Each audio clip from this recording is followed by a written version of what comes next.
Hey, this is your best friend Chris from the More Gooder Than podcast, and you're listening to Is This Adulting?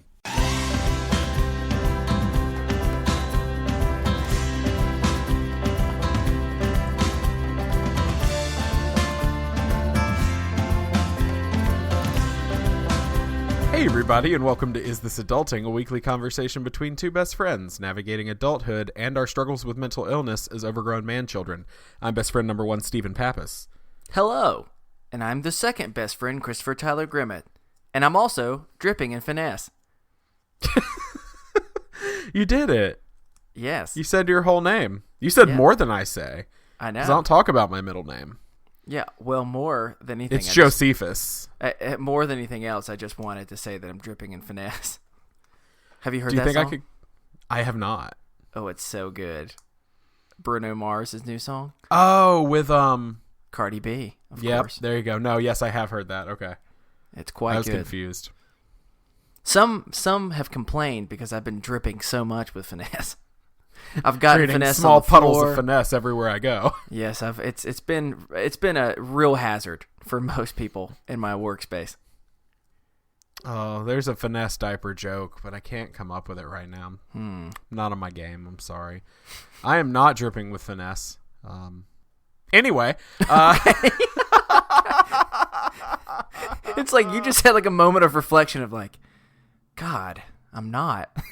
No, yeah, I was. Why? I had like a heartbreaking moment where I thought about how little finesse I have, and it made me sad. But here I am with you, the king of finesse. Of course. And hear ye. I want to be like the crier, the town crier. That's just hear ye, the king of finesse is present. Oh, is that what the person's called? Yes, it doesn't mean they cry a lot. I know where you were going with that. Oh, it's just like super emotional. Like, did anyone else see this week of This Is Us? I mean, like, God, I'm so stressed. I think anyone who watches This Is Us is the town crier.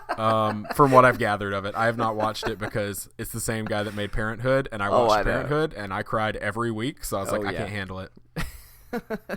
What is it about that guy that says, you know what, I spent like 8 years making a really sad show. You know what I need to do? Make it again. Oh, Parenthood was his second sad show. He also made Friday Night Lights. Goodness gracious. He just likes to tug on the heartstrings. This dude needs to watch like SpongeBob or something. He just needs to go for a different direction. Wait, you don't cry during SpongeBob? I'm a heartless person. Didn't I tell you? Let's keep going. Okay. Well, before we get into all the random fun that we're going to have this week, we have housekeeping. And we actually have, like, housekeeping. Not really. Not what? much. Okay. I was like, I don't know what it is. I know, right? First off, we want to say thanks to Chris from the More Gooder Than podcast for the audio drop at the beginning of the episode. Remember, if you want to do one of those, all you have to say is, this is your best friend and your name from wherever you're from or whatever show you're from, and you're listening to Is This Adulting, and we'll tack it on the front of the show. Thank you, also Chris. Sorry, I just felt like I needed to say thank you. It's okay. You can say thank you as well. I was taught to be polite growing up. I mean, me too. It's all right. I don't know where it all went because I'm not polite anymore. We also want to say thanks to KDC for her new pledge on Patreon. You now have access to all of our exclusive episodes. So thank you for that. And we also want to say a big thanks to Chris O for increasing his pledge to the next tier. So we owe you the next tier. I feel like I should give like a sassy thank you of some sort. Of just like so we'll start with so start with the first one. We also want to say thanks to KDC for your new You pledge go, on Patreon. girl. And I did like a cool little snap. So and then I'll give the second one so I can give like a cool thing. I will say that you were assuming KDC's gender. That is true. Yeah, maybe we shouldn't do that, huh? You're totally right. I apologize. You are correct. I just went through gender training I thought I at a volunteer organization. So yeah, I thought I knew who this was, so that's why maybe I'm incorrect. Yeah, Chris, come on. All right. Well, not everyone can be as woke as Steven.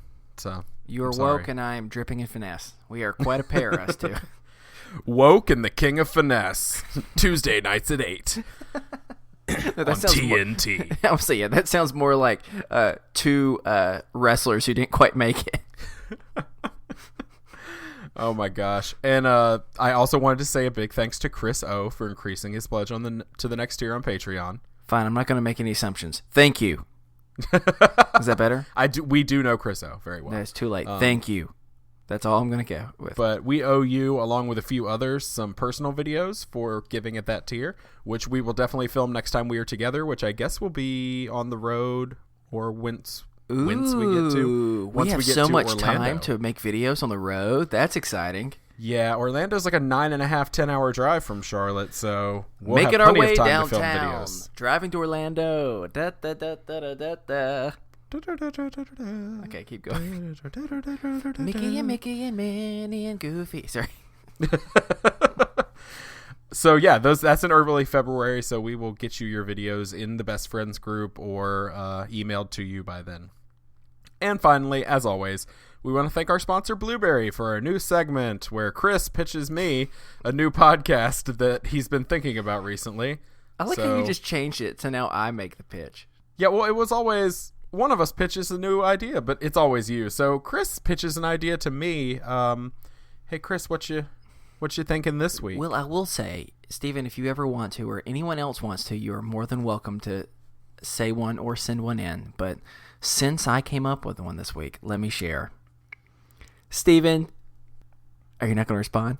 This is like an interactive thing. Yes, Stephen, sorry. wait, no, let's try again. Stephen. Yes. You know us humans and our love for celebrities, right?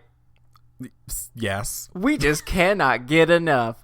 Whether it's pop stars, actors, actresses, or hip-hop artists, we just want to know more and more about their lives. So I'm going to go back to the source, from the ones who knew them before they were famous, their loved ones.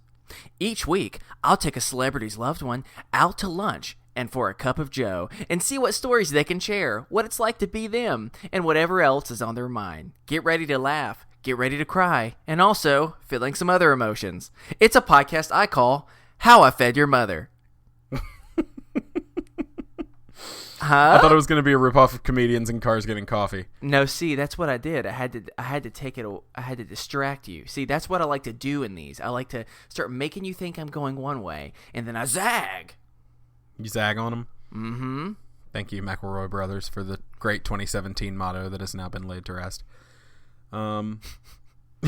Anyway, that is an interesting idea, Chris. I enjoy it. Is. I'm interested. I think it's to one see of my how more you're gonna interesting get, ones. Yeah, I'm interested to see how you're going to get access to all these family members. Oh, I have ways.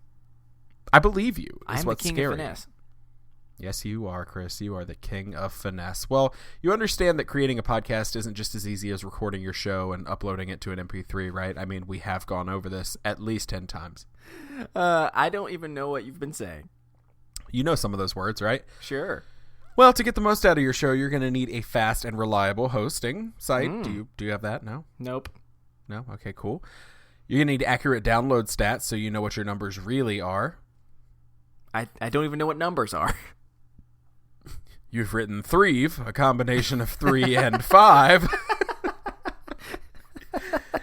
Well, you're also going to need easy to set up web pages so you can focus your time and effort on creating content. Like, what kind of content should we be looking for our lovely new show, How I Fed Your Mother? We're going to start out by going back to the mid-2000s to see what's going on in the world of pop rock band Bowling for Soup. Oh, God. I call this first episode Stacy's Mom Has Some Serious Opinions About Her Current National Debt. Get ready to feel uncomfortable, because I know I was. All right, I would like to let you know, though. I need you to know something. Are you ready? Please. Stacy's mom was not Bowling for Soup. Oops. Stacy's mom was Fountains of Wayne. Oh, well, that one.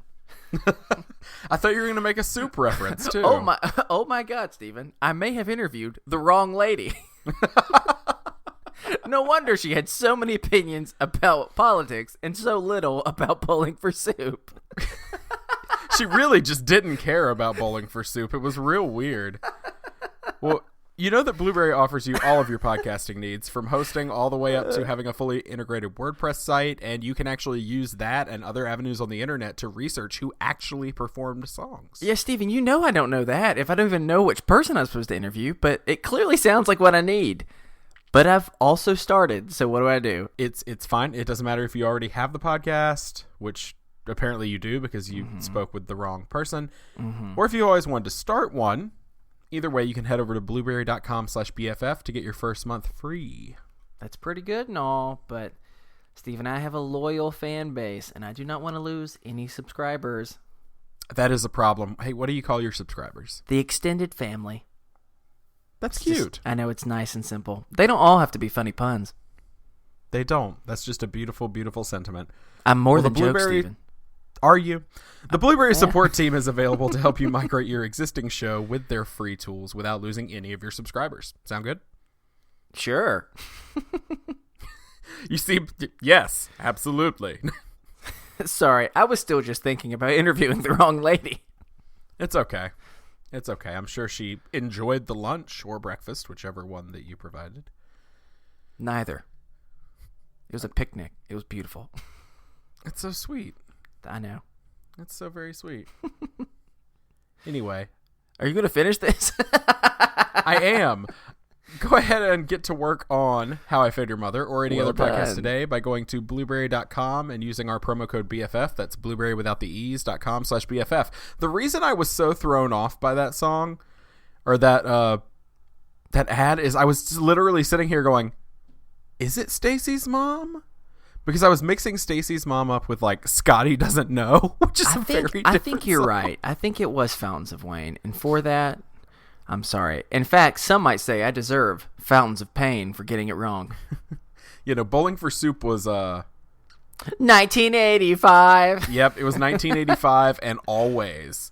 Yeah, well, I'm sorry, Or but there you almost. go. Bowling for Soup, wherever you are. That's a random shout out. I'm sure that's the first one you've gotten in a while, so you're welcome. Goodness, Bowling for Soup, this is where they make their comeback. They were mentioned on a mediocre and slightly successful podcast, and now they're back in the public eye. Oh, yeah. All right, well, we're going to start off this week just like we do every week with a mental health check-in. So, Chris, how you been this week? Steven, it seems like every time that we do a mental health check-in, I'll say how I'm doing, or anytime I say I'm doing good, and then the next few days before the podcast comes out, I'm usually not doing good anymore, and that's unfortunate because it feels like I'm not keeping people up to date with what's going on. Well, I have a pretty surprising thing for you, Steven. Guess what I have? got a pocket full of sunshine? I don't know. Meds adjustment of my own. Yes. That doesn't happen to you. I know. Well, I've continued to be getting more and more anxious lately, and I've been sleeping really, really horribly. Just not having really good appetite or anything, and it's just gotten to the point where I was trying to maintain it with what I had and mindfulness and things, and it just wasn't working. So I went back to my doctor, and he decided, for some time, let's add a little bit more to it. And honestly, since I've done that, I've been really, really grateful because he said, the full effects it will take, some weeks at least, if not longer, but just taking a little bit more of what I'm doing, I would start seeing some results after a few days. And I mean, I really have felt it. I've felt significantly better. This is the thing that I think has been interesting. Sometimes, like when I've gone through like a particularly rough week or two, I can honestly forget how would I describe this? Like how unmotivated I become. The fact that I can wake up and I don't spend 10 to 30 minutes wanting to lay in bed before getting up. I mean, no one ever wants to do the dishes, but I can look at the dishes and not be as overwhelmed by the idea of I can do that right now.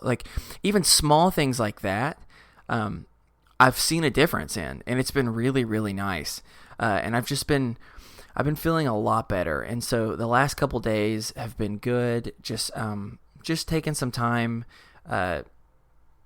with my medicine being changed now and starting to feel like I have a little bit of motivation, and it's been really, really nice for a change because, it's been a little while since we've recorded now. We recorded about what has it been? Almost a week and a half or something. Week like and that? a half. Yeah, we had to switch around because of the time difference. Yeah, but whatever the case was, we recorded, and then later that week it was just really, really bad. And so I was able to get some changes, and I've been very thankful for it. So overall, was it doubled? Yeah, it was just doubled. Curious. Yeah, it was just doubled. So I mean, like I said, I was not on like tons in the first place, but it was because I had weaned myself down, and realizing that maybe I just weaned myself down too soon, and maybe I just needed to stay where it was. And as co-hosts and close friends of a decade, and people who speak openly about mental health, I will tell you that was what I was on. I guess 2 or 3 years ago, and that was the pill that when they doubled me, because we were on the same dosage. Now it sounds like you had weaned off some, but we were on the same dosage, and when they doubled me after a couple weeks is when I started having the bad thoughts. So just be conscious of that. Yeah. I don't think that that'll probably be a problem, but just be conscious of, just in case that sort of thing starts happening, like understand that it's the pill. Oh, that's good to know. Call your doctor immediately. Okay, and that's good to know, because he'd already kind of said, he's like, he wanted to kind of check in on me and say, he's like, let's try this, see if this works, and if it doesn't, then call me in a week or two, and so that's good to know what I need to be looking out for. So thank you. Absolutely. Just a little thing from when I dealt with it. I just want to make sure that you kind of are keeping that in mind. I know. And the good news is, soon enough, we'll be together for an extended period of time, so you can observe and see if I'm doing good or not. I will be observing you constantly. That's my plan. That's beautiful. It's Steven, very Phil Collins. How you doing? It's not Phil Collins. It's Sting and the Police. Dang. I am not on my game. Steven, I messed up an artist. It's Fountains of Wayne. It's not Phil Collins or Sting. Jeez. Oh, I forgot that Fountains of Wayne sang Every Breath You Take. Every breath you take. That's a horrible Fountains of Wayne. Is it? Whatever. I don't know. Pretty accurate. Okay. Well, Steven, how are you doing? I'm doing okay. Mm-hmm. What does that mean? It's about all I got. Okay. Good days, bad days, same as you. I feel like that's been my thing for a while now, but as I'm weaning off of the good medicine, which you're not supposed to take on a daily basis at any point, and I've been taking it on a daily basis for almost a year. So as I start weaning off of that, it's a little stressful, and I'm, like I said a few episodes ago, or maybe last episode, I'm shorter, I'm a little more anxious, I'm a lot more anxious, but I have a shorter fuse. It doesn't take much to set me off. And so that's still going on. The anxiety and the panic attacks and stuff are still going on, and breaking through as I kind of stop taking these drugs. But I want to get off them because I don't like being on them. And so it's just a matter of balancing and things like that. And I had a really bad day about a week ago. Had a really bad day. Had a full-on meltdown. And I was like, I could not control myself. I was like hitting myself in the face. Like I was just like out of control, like stressed. And I went and just like sat in my closet for 3 hours. And dealt with it. But I'm glad that you have a place to go. Yeah, it's my closet is where I go. I go and I hide in the dark closet and I sit there for a while, and I bring my phone or the iPad and slowly introduce, I guess, stimuli to me, like something like TV or something. After I've been in the dark for a while, I'll do that and slowly get ready to like come out and like embrace life again. I know that sounds weird, but I kind of need to retreat from the whole world for a few minutes or hours or however long it takes. Whatever works. But other than that, I mean, things have been pretty good. I've been really busy, so that has been chaotic and crazy. But other than that, I mean, it's been good. I'm just trying to balance everything as far as I have every night of the week pinned out for the foreseeable future. Mondays are X, Tuesdays are Y, every Wednesday I do Z. Like, it's one of those, like, I have them pegged out. Every Wednesday is this, every Monday is this, every Friday is this. And that's good for me in a way, but also kind of overwhelming. Yeah, definitely. So it's just kind of a balancing act of trying to figure that out. But overall, I'm doing better, aside from the fact that I messed up my arm a few days ago, but we'll talk about that a little later. Okay. Definitely. But we both messed ourselves up this week. Yeah, we're getting old. Mm-hmm. But as always, if you have a mental health check-in you'd like to share or an idea of how we can encourage you throughout the week, you can email us over at isthisadultingpod@gmail.com, just like this person did. And I want to preface by saying we are getting back to reading the listener check-ins on the episodes where we don't have a guest. Nice. We've said we're going to do it. It's been a little while. We got behind with the 12 days of adulting and all this. So we are going through a backlog right now. So if you just wrote one in recently, don't be surprised if it's a month or two before we get to it, or if we may do a extra episode one of these times where we kind of clear the inbox and just read a bunch of health check-ins, or we may do that as a segment in one of our episodes where we just check in with the listeners. Mm-hmm. But for now, we are working our way back through. So this one's actually from October of 2017. It is currently January of 2018. We are working our way through. Yeah, I know. Will it actually be, when this episode comes out, it will be February. Forgive us, please. Won't it? Yes. Sorry. We are working our way through. They will get read. We are anxious boys, and I think this is a good representation of how anxious we've been. Yes. And so I was on autopilot, and Chris and I have both been anxious, so we are getting to them. But you can send them in and just let us know if you want them read on the show. And if you do, we will always read them anonymously. And if I know you, I will come up with a name. Or if I don't know you, I will come up with a very random name based on whatever television show I'm writing or watching. Not writing. Ooh, that'd be great. Whichever television show I'm watching at the time. And we will read it then. Or if you have a name you would like to be referred to, we have some people that write in that way. So just do that and we will read them on the show. So this is from October, referring a few months ago. So I will say that was probably about August. And so this listener writes in, and I'm going to call this listener Songbird. Oh, that's a good name. Yeah, I liked it. It was just something nice. This listener wrote in and said, a few months ago, I wrote in describing how my work situation was stifling my creativity and sense of self-worth. Looking back, I can't explain how disheartening it is to realize that I was not in a place to fully realize how bad things have gotten. I've since snagged a new position at a much bigger corporation. Yes, I sold my soul. But hashtag health insurance, hashtag 401k, hashtag they actually have an HR department. Hey. And I've spent the past couple weeks realizing how much of an impact the negativity surrounding my former place of work has had on me. I find myself walking down the halls here, headphones in, head down, barely making eye contact with anyone while coworkers greet me and try to engage in lighthearted conversation. My boss has repeatedly apologized for, quote, piling on the work when all I can do is laugh and tell them to bring it on, as this is nothing compared to the waves of projects that I'm used to being buried underneath. We had a baby shower for one of my coworkers recently, and my senior came up. Yes, senior came up, sorry. And my senior came up and asked why I didn't take any of the leftover food. I simply said I didn't feel like it was my place, as I'm the newbie and hadn't contributed anything to the party that took place the same week I started. She came back 5 minutes later with a handful of snacks for me to take home. Oh, that's nice. I was complaining about feeling sick to another coworker the other day, and she suggested I talk to my superior about their work from home 1 day a week policy.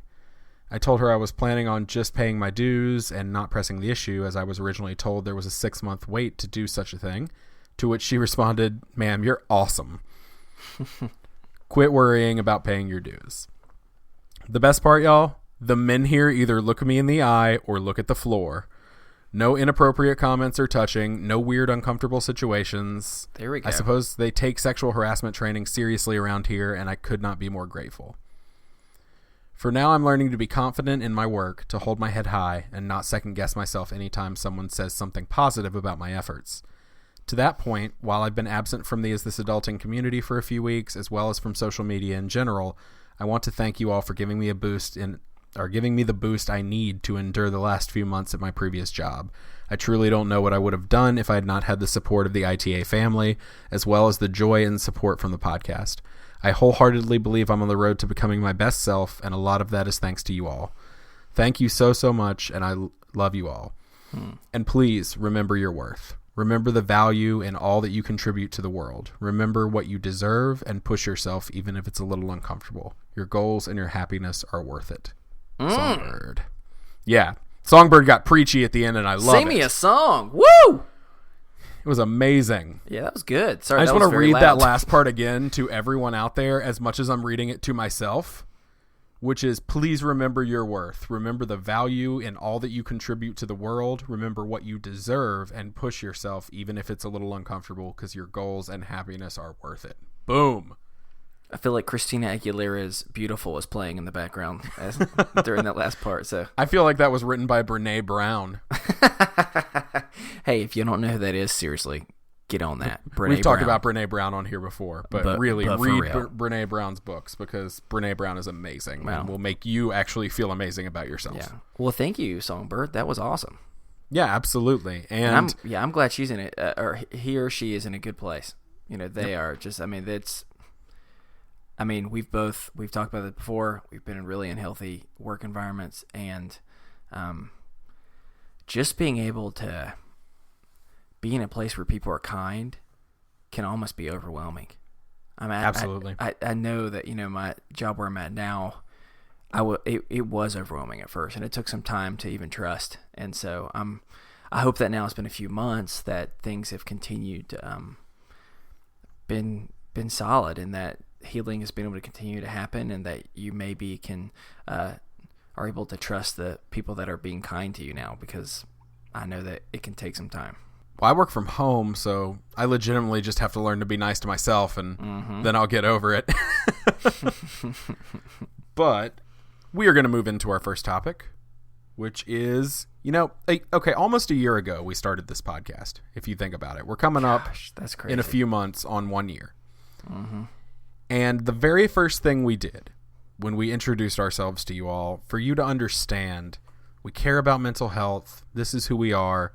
Embrace how silly we are. The very first thing that we did was we held the Great Sitcom Draft of 2017.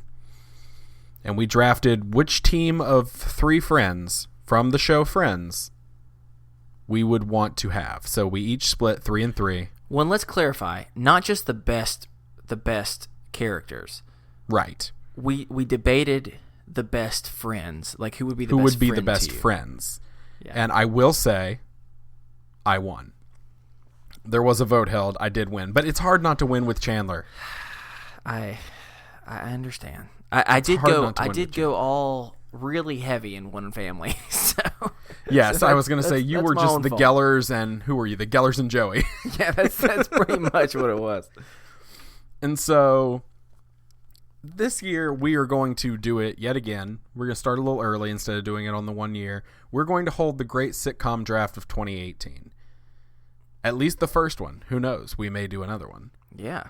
But we are going to at least have the first one of 2018. And this is one that's very near and dear to my heart because, as some of you know, and Chris, I think you know this is top 3 television shows for me of all time. My top 3 shows are Psych. Okay, go ahead. Lost, and this one. Chris, what sitcom are we drafting today? So, me and my wife have been going through this show for a while. I've gone through it before. My wife has kind of watched it here and there, but never gone all the way through it. So I said, it's time. We need to do the whole thing. And we just finished it. And I cried even more this time than I did last time at the end. Oh, my gosh. I cry every time. Oh, my gosh. I cry throughout. So we are doing a draft of The Office. And here's what we're going to do. Again, we're not going to do the simple draft the best characters. That's not what we're interested in. Instead, me and Steven are both going to do a thought experiment. And we're both going to be starting our own branch of Dunder Mifflin. And from the employees, from the Scranton office, we have to... Well, are we just the Dunder Mifflin employees? Should we just do that, I guess? Yes. Yeah. Since we're doing that, we're just gonna be drafting, and we don't have to draft one from every single department. It's more just for the best work environment, the best just who we would want on our staff for whatever reason. And so that's what we're gonna do. So Steven, you're gonna do the coin flip to decide who goes first, and then we're going to do the snake draft where one person will do one, and then the other person will have the second and third, and then it'll go back, and then you'll understand soon enough. Yes, absolutely. I will be doing the coin flip as soon as the app finishes downloading. Oh. So in this time, do you kind of just want to share a little bit about your love for this show? Okay. Oh, wait, it downloaded. Never mind. I don't care about your love for this show. You want to stall? Don't stall. All right. Call it in the air. Heads or tails? All right. Heads. I don't hear any noise. Is it working? It is working. I'm going to show you. I can't tell if you can tell. It's tails. Tails. All right. Whatever. That's I fine. would not lie to you about that. So I will have the first pick. All right. So who are you going to pick for your first employee of your branch of Dunder Mifflin? Well, first off, I just want to intro it the way we all want to intro it right now. We're all screaming for it.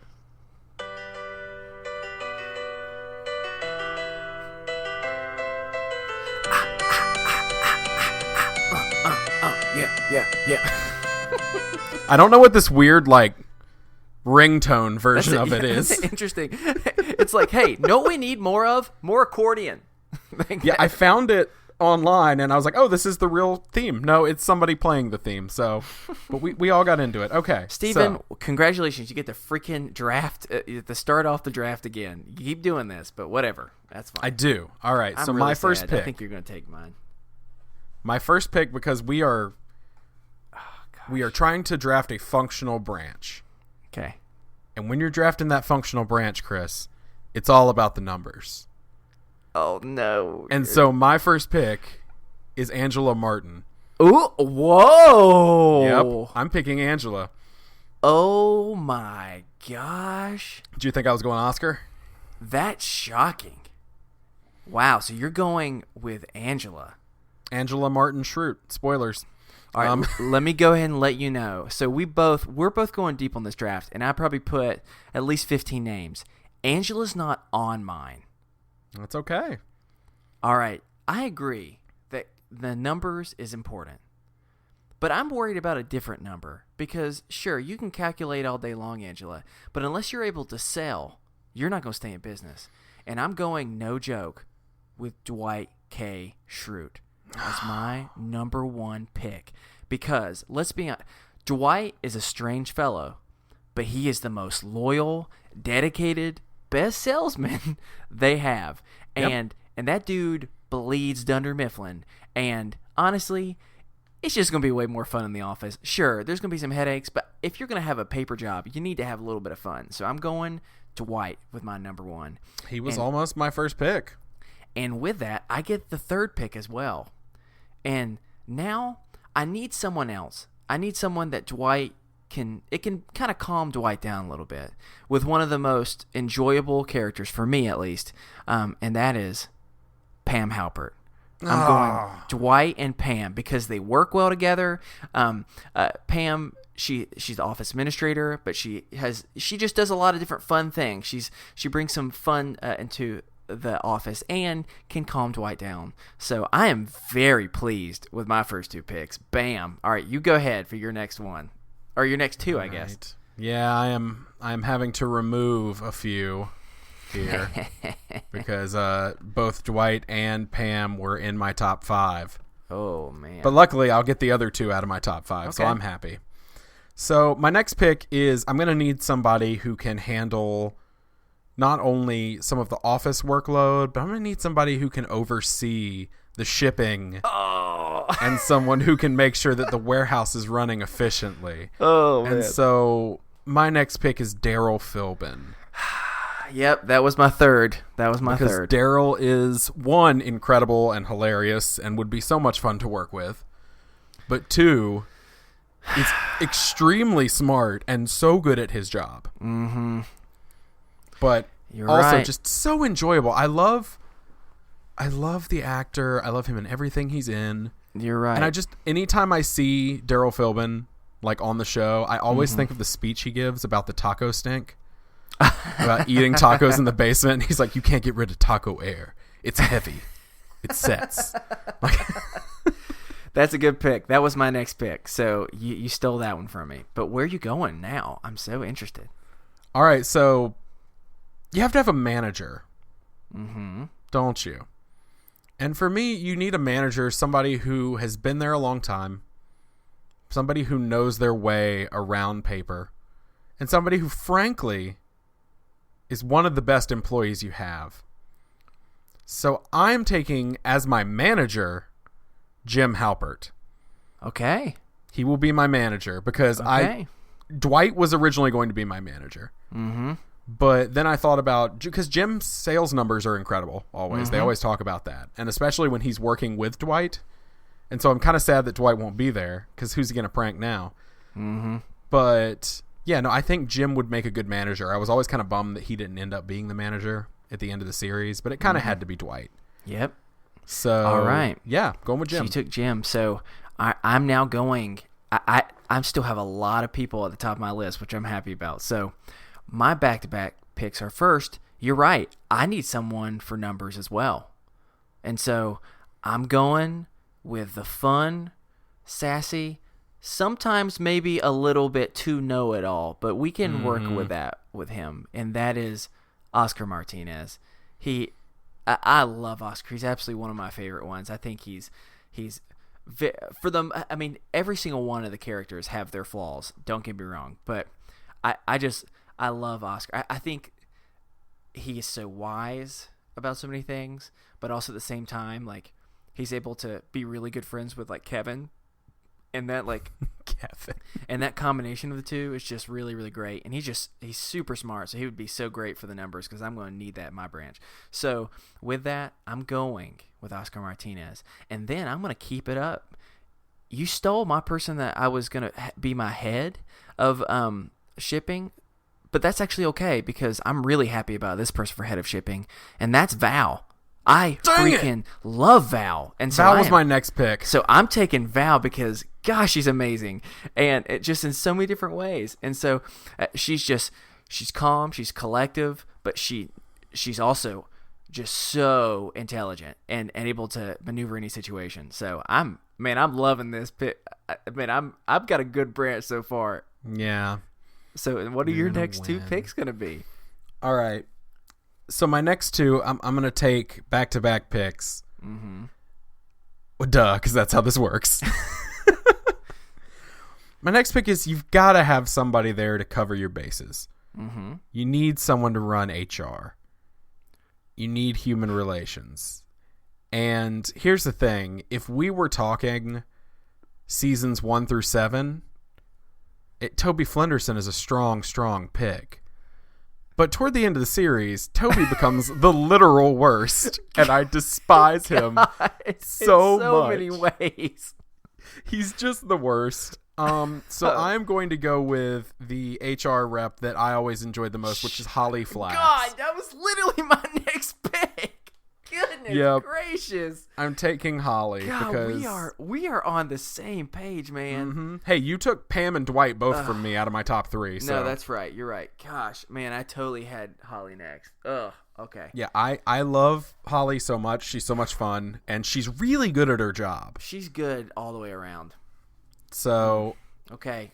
And we're going to need somebody in HR because my next pick is somebody who she's going to be seeing quite a lot of. Because he will get himself into trouble. I don't know what role I want him filling. Oh, gosh.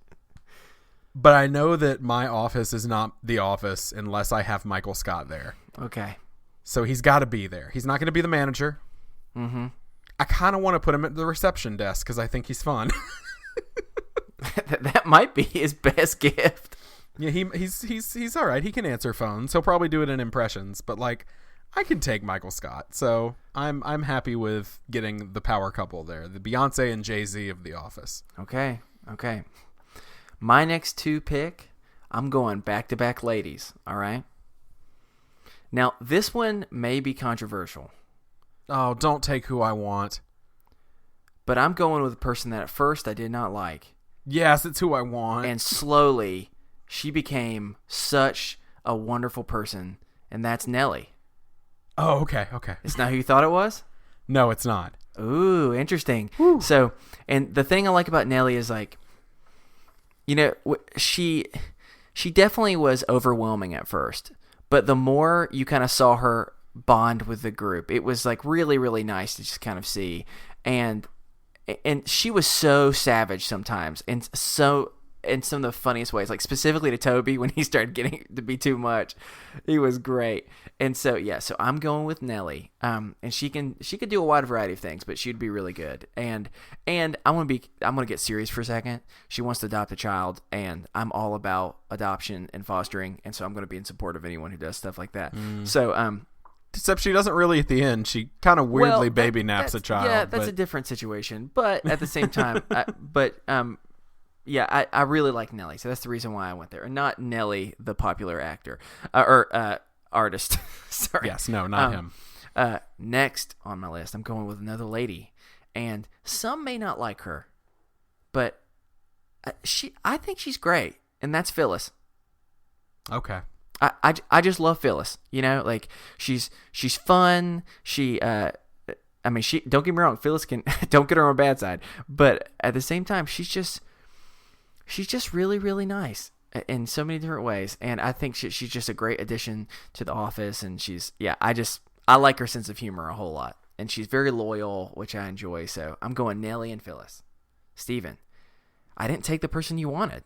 No, you did not. Well, you kept saying people are going to not like this one, and people are not going to like this one probably. They're probably going to be like, oh, Steven's team is not voted for now because of this next pick. I wonder if you're going to take who I have coming up. Here's the thing. You've got to have, one, I just adore the actress that portrays this character, but two, you've got to have a person who is that person in the office who is too much, who's too bubbly and wonderful, because every office has one. Mm-hmm. Sometimes it's you and me, I bet. But there's got to be that one person. And so I'm taking the wonderfully portrayed by Mindy Kaling, Kelly Kapoor. Oh, whoa. Yes. I love Kelly. I was not prepared for that. I don't even have Kelly on my list. It's okay. Is Kelly a horrible human being? Yes. But do I still love her? Yes. Oh, gosh. Because I need that personality around that's terrible, but is also going to deliver the one-liners that make me laugh every time. Like, Kelly never ceases to make me laugh on that show.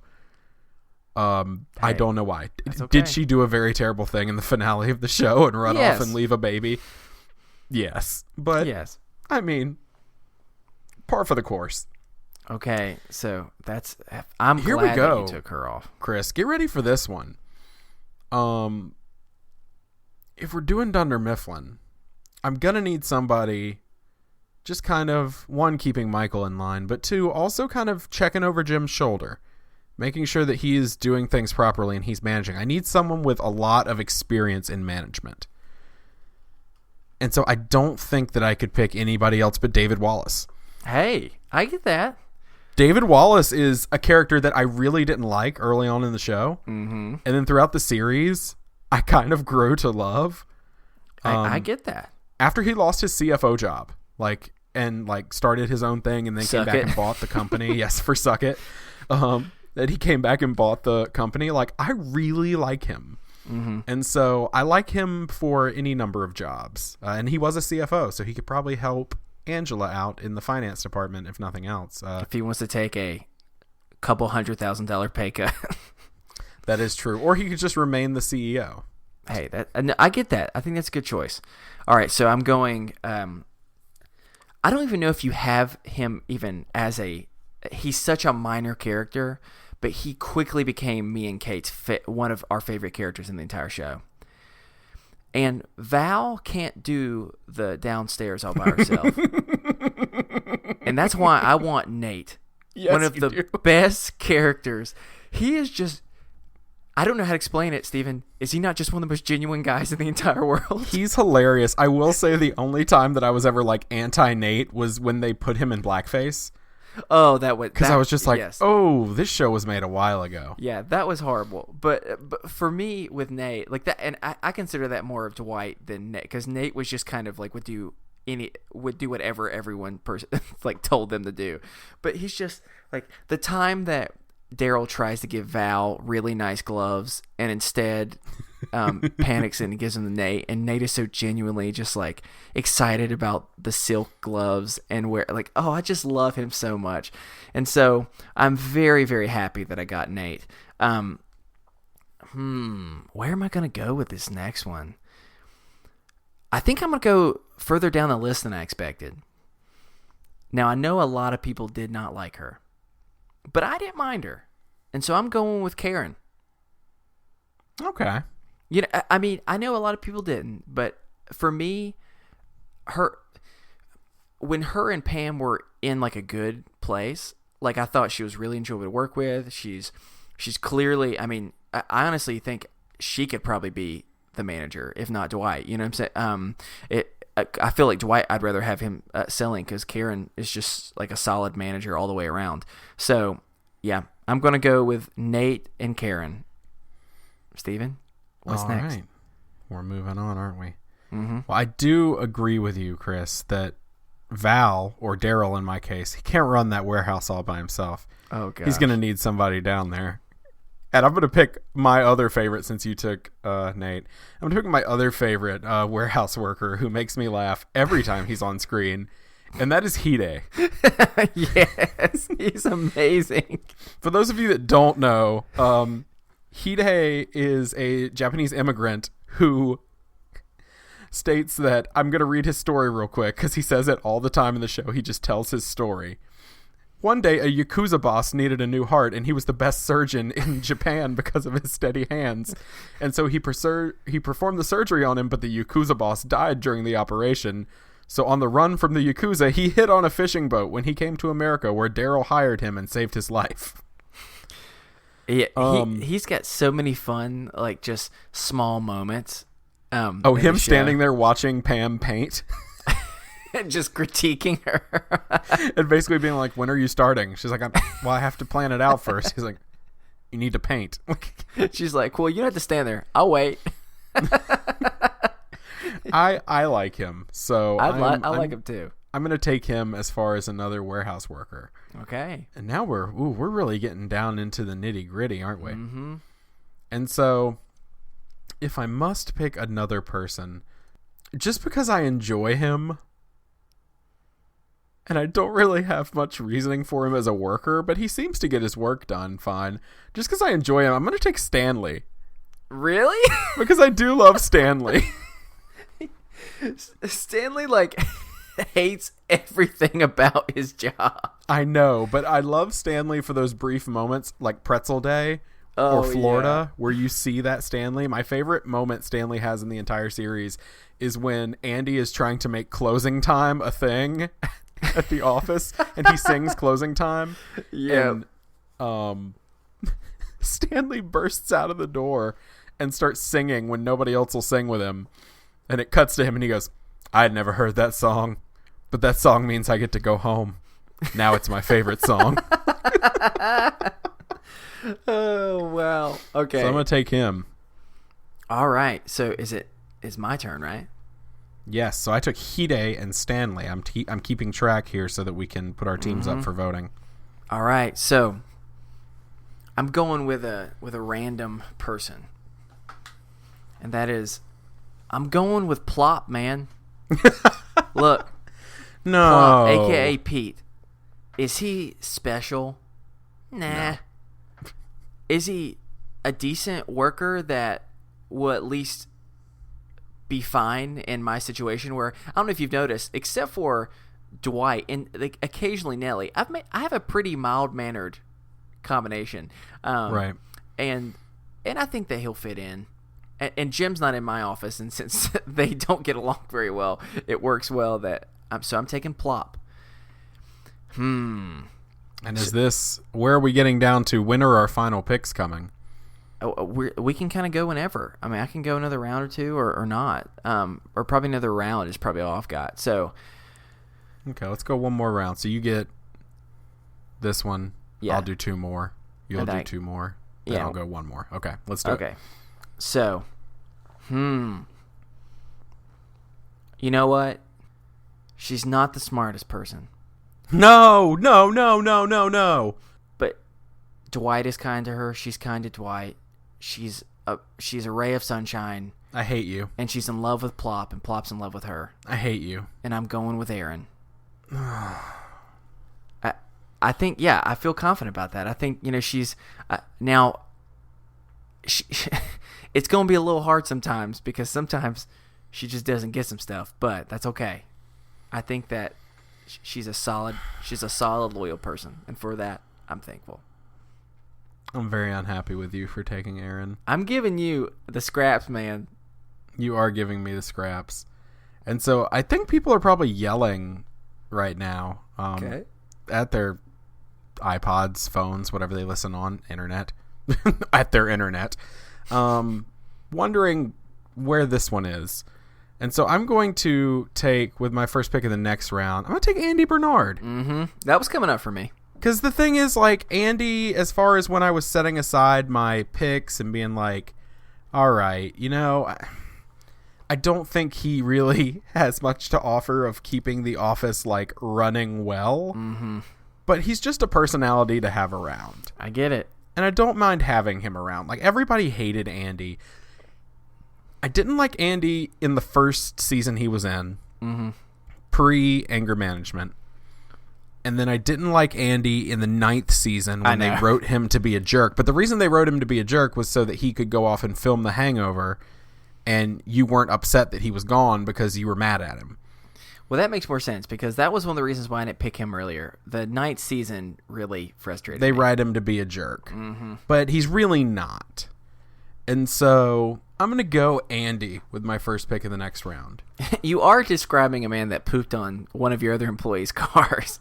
You know what? I think that they've gotten past it. Okay, if you say so. And that they are going to they're going to move on together. Okay. Andy, what's your next one?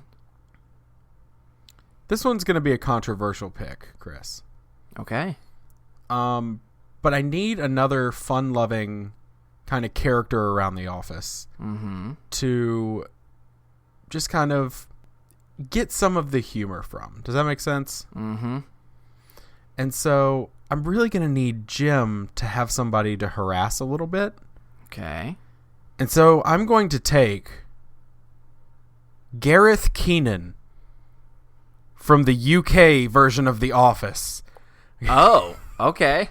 He is Dwight on the UK version of The Office. Okay, going different things, are we? He's the Dwight character. Okay. And so I'm going to need that Dwight and Jim thing, and it's not going to quite be the same. Mm-hmm. But you know what? He plays it pretty darn well, and so I'll take it. All right. Well, I'm down to my last 2 picks then, right? Yes. So one I feel confident about, the other I don't. So one.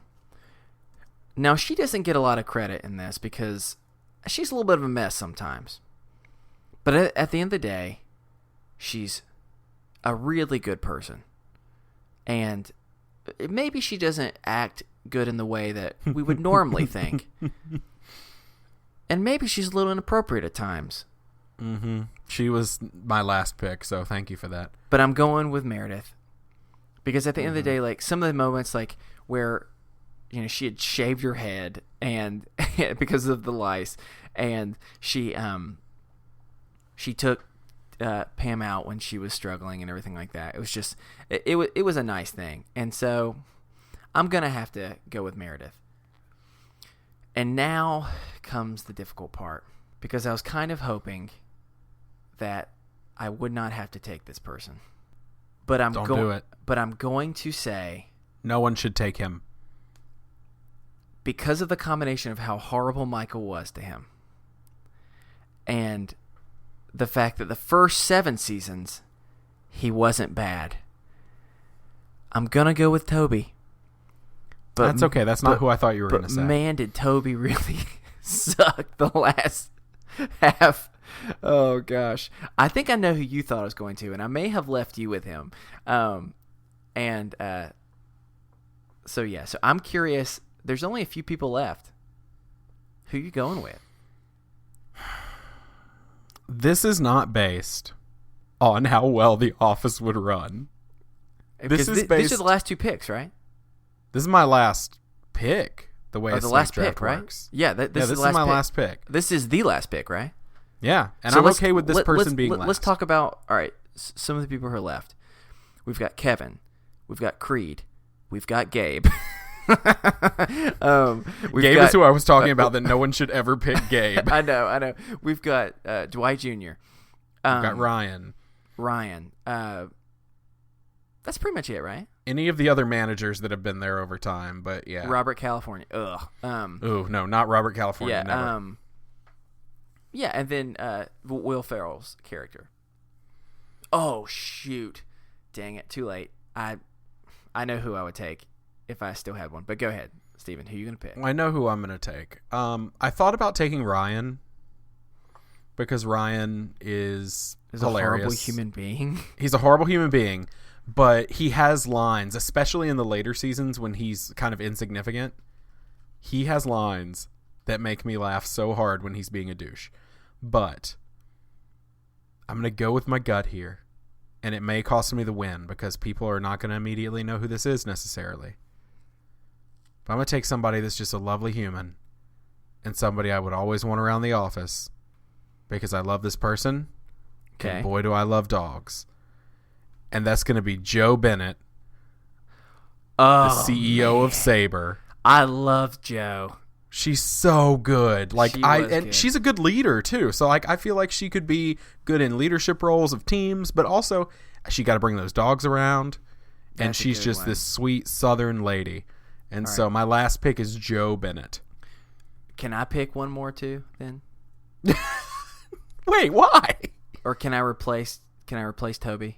One of those two. Because I know who I want. The commissioner says it's okay. I will allow you to replace Toby. I want to go because I have every other position. And sure, I don't have HR, but it's okay. We're going to be fine. I'm more worried about what's going to happen if we're not in a secure place. And that's why. Oh, no. I want Hank the security guard. I love Hank. I know. I last minute thought about that and I went, boom, that's who I want.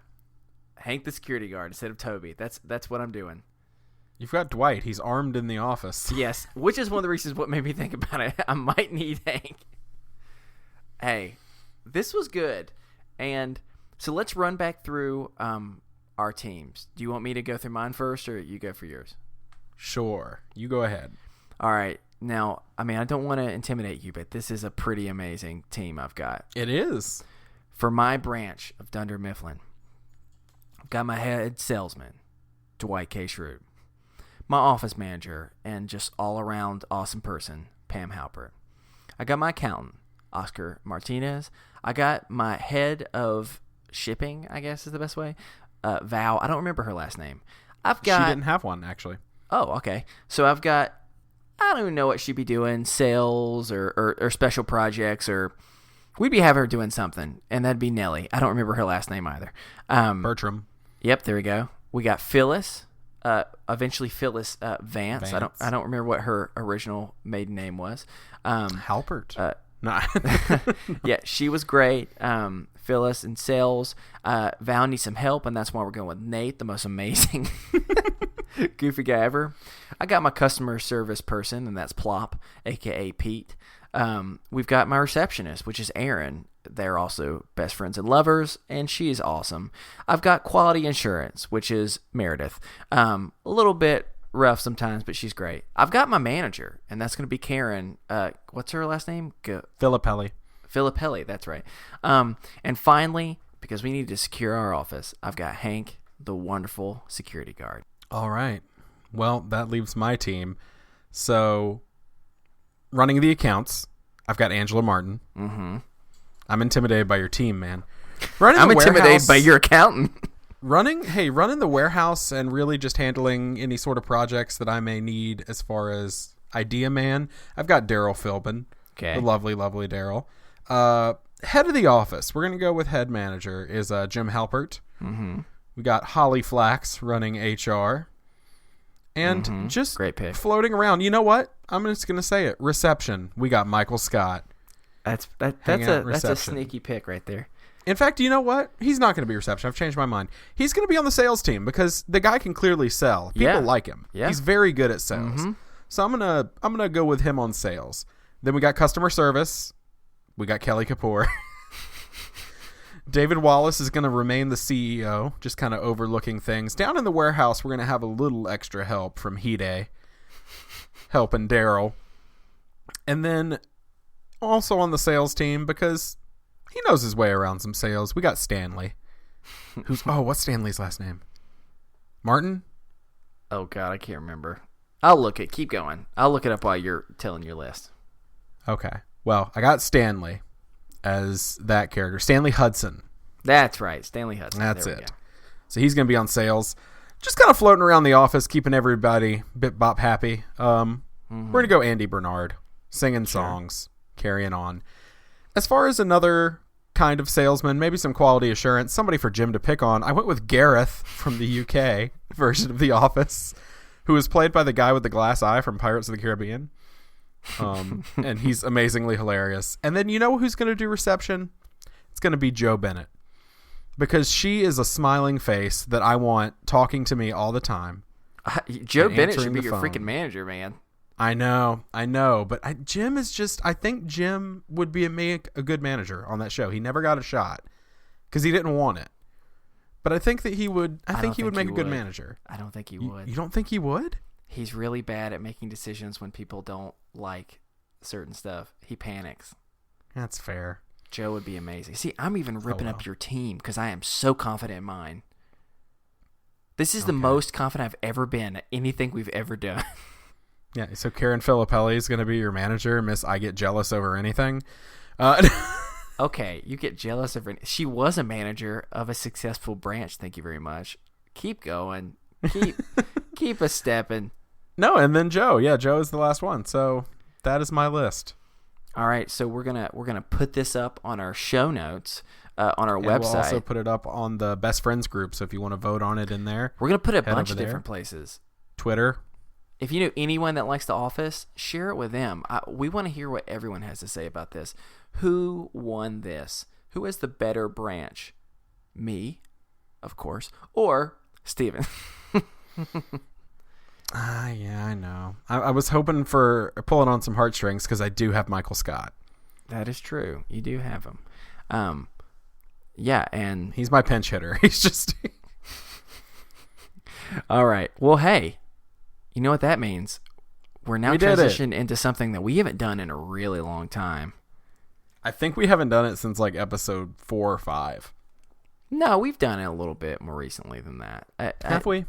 Yeah, I just can't really remember. But okay. But hey, it's time for Missed Connections. Steven, can you hit me with a little bit of that bass?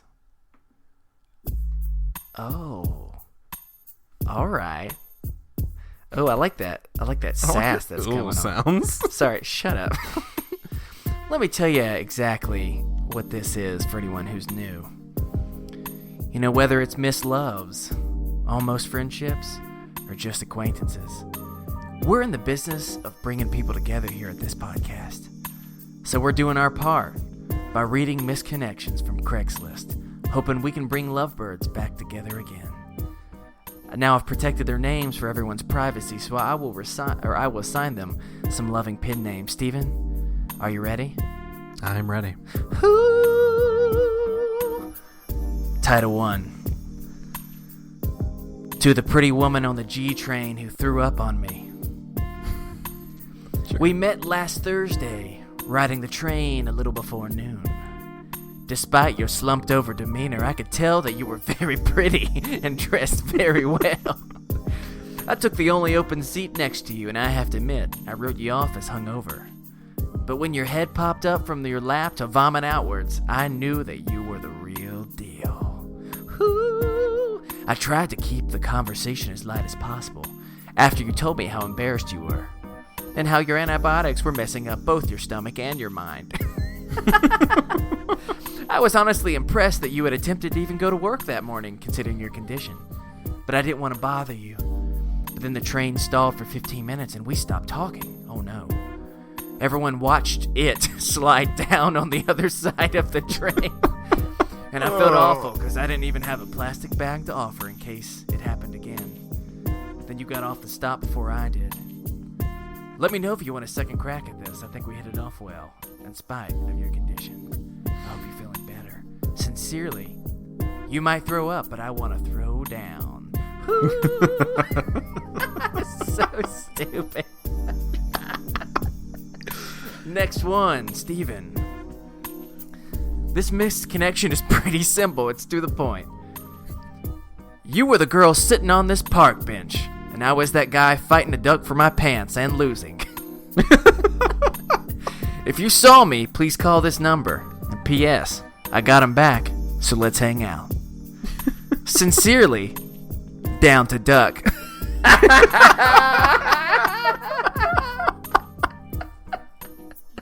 Oh, gosh. Woo!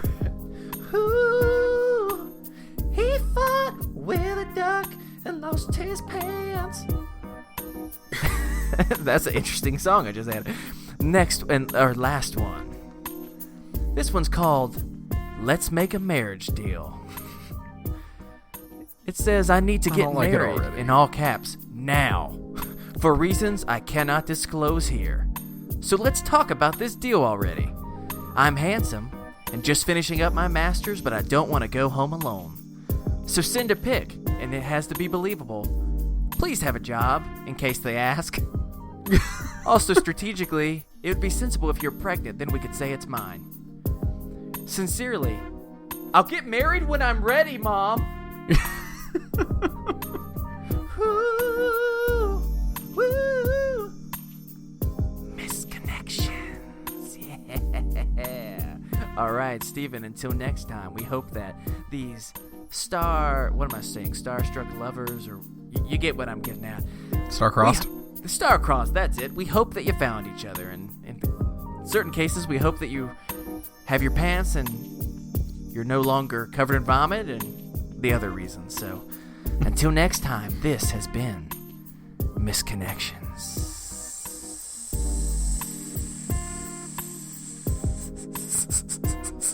I was just going to let the hiss go on for as long as humanly possible before I cut the music. Or what if you cut it and then it's just awkward?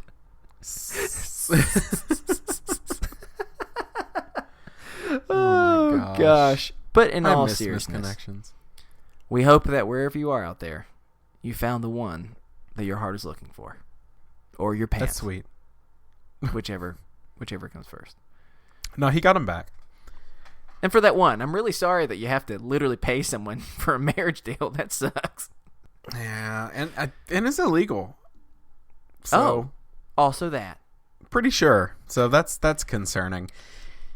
Anyway, we're going to get into our final topic of the evening / day / episode. Depends on when you're listening to this, I guess. For us, it's evening. It's a brisk 51 degrees here in Charlotte, North Carolina. And now it sounds like I'm kind of doing a misconnection. Like, ooh, and 51 we're just going to talk like this for the rest of the episode. Nice and chilly. So I hope you're ready for this. 51 degrees, yeah. All right, we're going to talk about my topic. Let's go. So, something happened, Chris. Something happened this week. Something terrible. Tell me more. Oh, no. Yes. You fought a duck? That's every week, oh, and okay. I always win. Mm. This was PETA, roughly 7 or 8 days ago. What now? I said, PETA, don't get upset with us. Yeah, no, I don't fight any ducks. No ducks were harmed in the making of this podcast. I did, however, confess to that one time I kicked a goose in the face. But it was attacking me. It was a self-defense thing. The courts recognize self-defense. Anyway. Okay. I was at a Target, as I am known to be, constantly.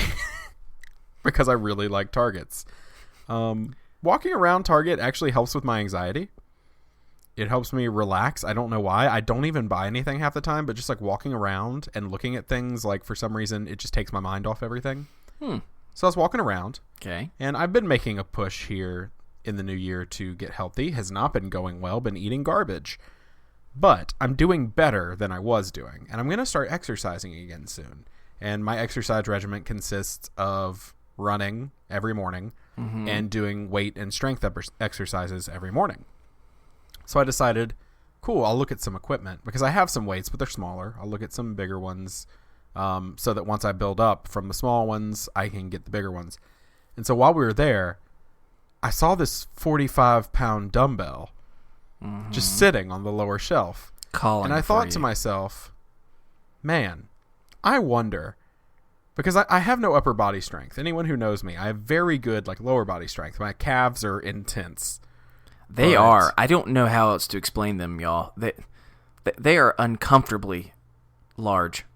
It's, with my Greek heritage, it is the closest thing to a Greek god that I have going for me. They're Yes. chiseled out of stone. But my upper body is just a weak mass of flesh. And so... It's not chiseled. It's the opposite. Is that what you're saying? Yes, it's the opposite of chiseled. It's more just a slab that they stuck on there. And the guy, like, hit it once. It curved into a continuous round shape. And they were like, well, this is good. And so I went to pick up this 45-pound dumbbell. And my wife was on the aisle. And I was like, I'm going to be cool. I'm going to show off for my wife. So I did about 5 curls with this 45-pound dumbbell. And then I put it down. I was like, look how cool I am. And as I set it down, I felt a small pop. Oh, no. In my shoulder. And, things were good. I was a little sore for a few days, but all was well. And then about 6 days after that, I reached across the bed, so across my body, to get my phone from the nightstand because I was turned on one side. And when I reached, I let out what can only be described as a banshee's cry. I let out just this terrible scream, and my wife had no clue what was going on. She's like, what's wrong? And I was like, my shoulder really, really hurts. And so we decided, like, okay, well, maybe it'll get better. But no, like, putting on clothes, like, doing most anything really hurt.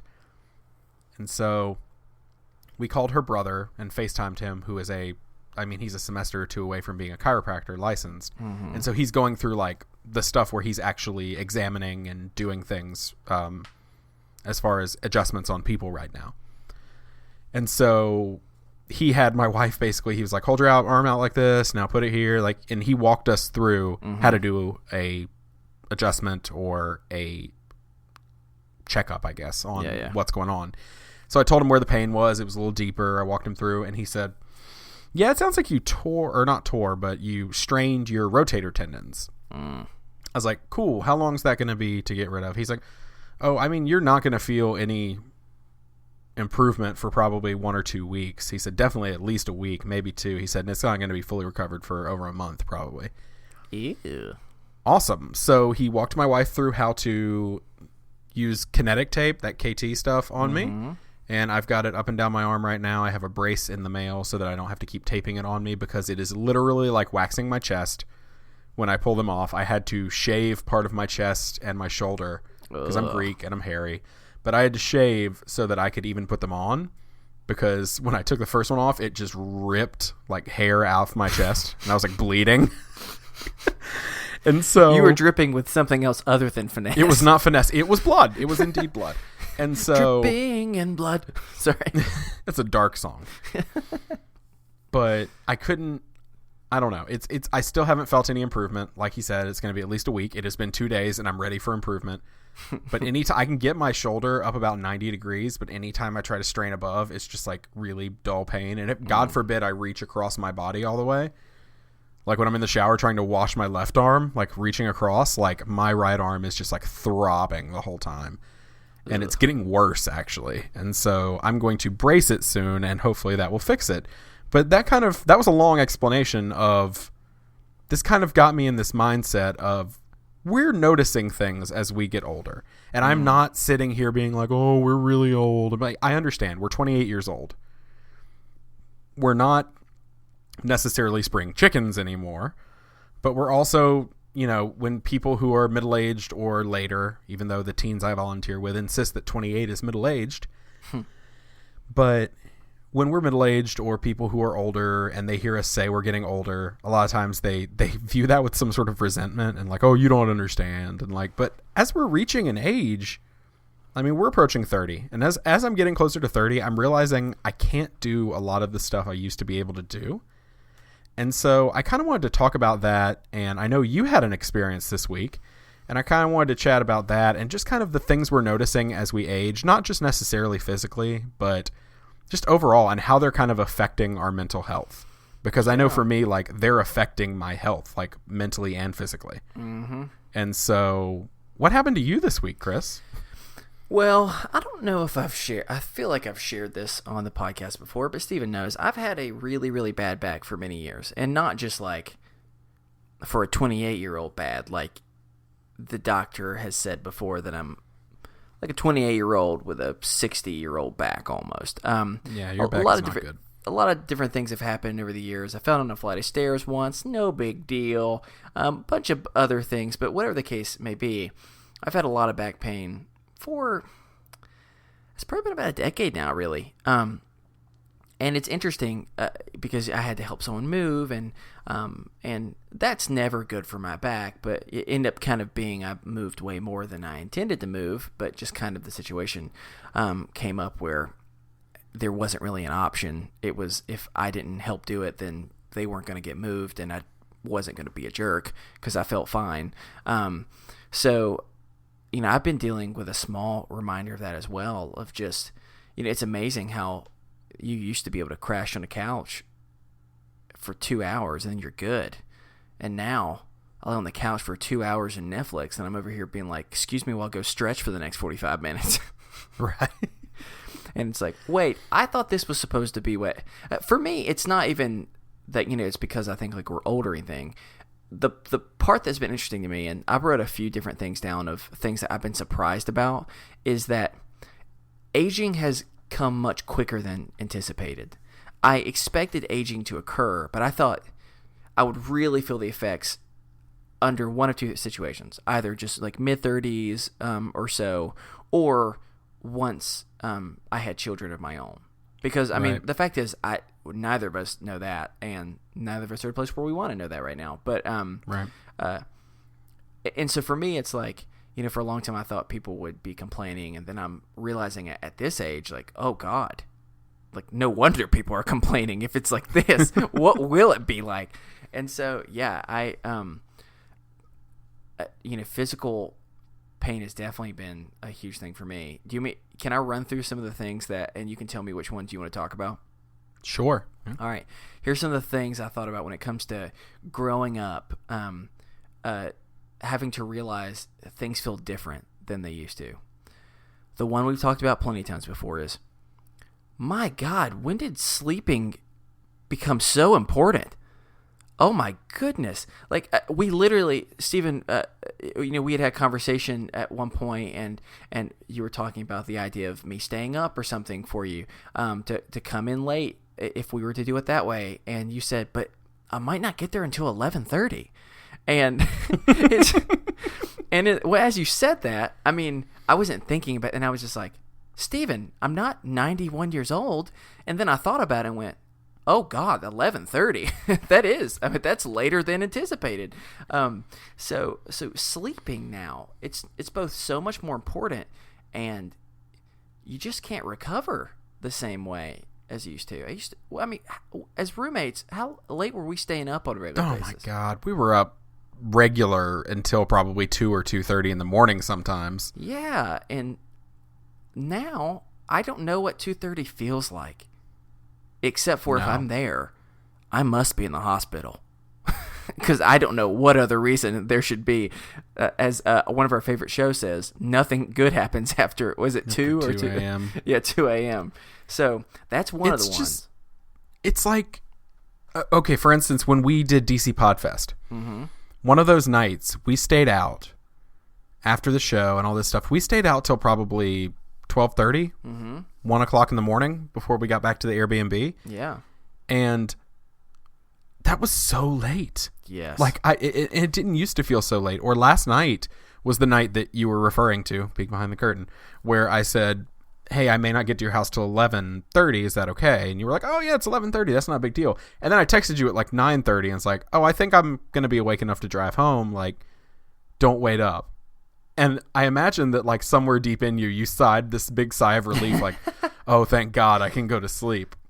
It's like, and so I didn't get home last night until 1:15. Ugh. And then I couldn't go to sleep immediately, so I didn't go to bed till like 2 last night. And that's the latest I've been up in I don't know how long. And then I woke up at like 8 because that's what my body does now. And I've just been exhausted. That's another thing. You wake up earlier now out of just habit. I don't like it. Out of the requirement for job and schedule and everything. You don't have a choice. You just start adjusting it. Right. We had a roommate in college who, no joke, would go to bed at like 4 in the morning and wake up at like 2 every afternoon. It was an and we made fun of him for so long. He now goes to bed at like 9 o'clock at night, gets up at 5 because he has to be at work at 6. And the first time I found that out, I was like, dude, really? Like you? Of all people? That's funny. All right, so that's one. Here's another one that that is kind of related. And I'm really worried about it considering we're having to do it soon. I cannot go nearly as long on a road trip anymore. It is so much harder to recover. Oh my goodness. What is that? Like, man, me and one of our shared roommates literally drove from Denver, Colorado to Boone, North Carolina in 23 and a half straight hours. And don't get me wrong, we were tired, but we did it. Now, the thought of driving more than 10 hours, I mean, even the thought of driving more than like 6 or 5 is kind of like, oh dear God, let's prepare. Like I'm bringing out every possible thing I can to try and get through this thing. What is the deal? Just road trips are so different than they used to be. And it's amazing how a few years can dramatically change that. And I think it has something to do with sleep probably, right? I guess. I was literally on my way to Winston-Salem last night at, I don't know, 4:30 in the afternoon. It is an hour and 15-minute drive. And like 45 minutes into it, I was like, oh, I'm tired. And granted, I hadn't slept much the night before, and I had to get up at 6 for work. Mm-hmm. So that is probably why. But man, I was getting tired. And then I had like a second wind, and I drove home fine. Mm-hmm. But yep. No, I'm yawning just thinking about it. I know. All right. So I'm glad that you feel. Now I'm curious how you feel about these last two. One, fast food is not nearly as easy to consume and process as it used to be. Oh my goodness. Now it just sits in your stomach like a brick. Yeah, and you're just sitting there. It's one of those things where we'd be like, let's just go grab some McDonald's or grab some Burger King or grab some Arby's or grab some Cookout, whatever it might be, and then we'd be fine. We'd go and like hang out and play Ultimate Frisbee or something. Now, when I eat it, I need to prepare to sit for the next little bit and just reflect, because that's the reality of what my stomach is facing with now. And maybe it's also because we've gotten older, and not all the time, but at least sometimes we try and eat healthier, and so our stomach is more like, that's good for you, do that instead. And then we have something bad for us and it says, no, I don't like that. Whatever the case might be, it is not nearly as easy to eat as it used to be, and that's very sad for me. No, when we had our annual planning meeting, which I'm now referring to as the beginning of the end, because ever since then I've been eating like crap. Oh, okay. Like my body just craves garbage. But when we had our annual planning meeting, we had lunch from Wendy's, and that wasn't sitting too well. Mm-hmm. And then I went and got Qdoba. Yep. But rather than getting Qdoba like a nice burrito bowl or a salad, I got like a quesadilla. And that didn't sit well. And then I had to sit in the car and drive home with just this rock in the pit of my stomach, just like, ugh. Yep. I just can't do it anymore. I had McDonald's for the first time in 6-7 months last night. And the whole way up there, I had stopped because I was hungry. And I got like, I got a cheeseburger, a single cheeseburger, and a cup of water. And for the rest of the drive up, I was like, oh, what is happening to my body? Oh, life is happening to your body. That's what's going on. And finally, this is the last one. You know, back when as I was younger, things were different. I was foolish. I was able to just pay attention to the things that were really important, like what celebrities dating who. I'm just making that up. But now, I find myself going out of my way to look and read the news. Who have I become? I used to be this cool hip guy. Now I'm Wolf Blitzer. Are you Wolf Blitzer? No, but even that, it's just kind of funny. Like I'll just start finding myself, or I'll go on my way and I'll look at the next 10 days of weather and go, why? Why am I looking at the humidity rating? I do that. It's just all the way around. Finding myself reading and watching things and being concerned about my future. I mean, there's a different reason why I'm concerned for my future than that. But beyond that, it's just also just even more broad things of just kind of paying attention to world news in a way that I've never done before. And it makes sense because I'm getting older. I now have to be an adult and start thinking about things like I've never had to before. But at the same time, it's still just weird to be like, good Lord, I'm way more boring than I used to be.